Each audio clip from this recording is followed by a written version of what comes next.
තරඟ දිනවමින් ශතක ගොඩක් රැස් කරමින් සමහර වෙලාවට ආවේගයෙන් පිටවමින් ජයග්‍රහණය වෙනුවෙන් සටන් කරන ඔහු ඒ හැම මොහොතකම අපිට පෙන්නුවේ ක්‍රීඩාව කියන්නේ ජීවිතයක් කියන සත්‍යයි.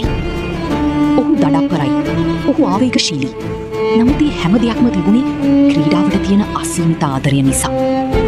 ඔහු සමුගන්න දවසක් එනවා. එදාට පස්සේ ඔහුව දැකගන්න එක විශේෂ අවස්ථාවක් වෙයි. ඒක පිළිගන්න අමාරු වුණත් ඒ විවේකී ඔහුට හිමි විය යුතුයි. ඔහු ඒකට සුදුසුයි. ඔබ ඔහුට කැමති වෙන්න පුළුවන්. අකමැති වෙන්න පුළුවන්. නමුත් එක දෙයක් අවිවාදයෙන්ම කියන්න පුළුවන්. ඔහුගේ ක්‍රීඩාවේ විශිෂ්ටත්වය. ඔහුගේ කැපවීම. ඔහුගේ ලී, දහඩිය, කඳුළු. ඒවා සෑම ක්‍රීඩකියෙකුටම සෑම සිහිනයක් දකින තරුණියෙකුටම අමරණීය ආදර්ශයක්. ඔහු ක්‍රීඩා කරන තුරු අපි බලමු. අපි අගය කරමු. මොකද මේ වගේ විශිෂ්ටයන් නැවත නැවතත් ලැබෙන්නේ නැහැ.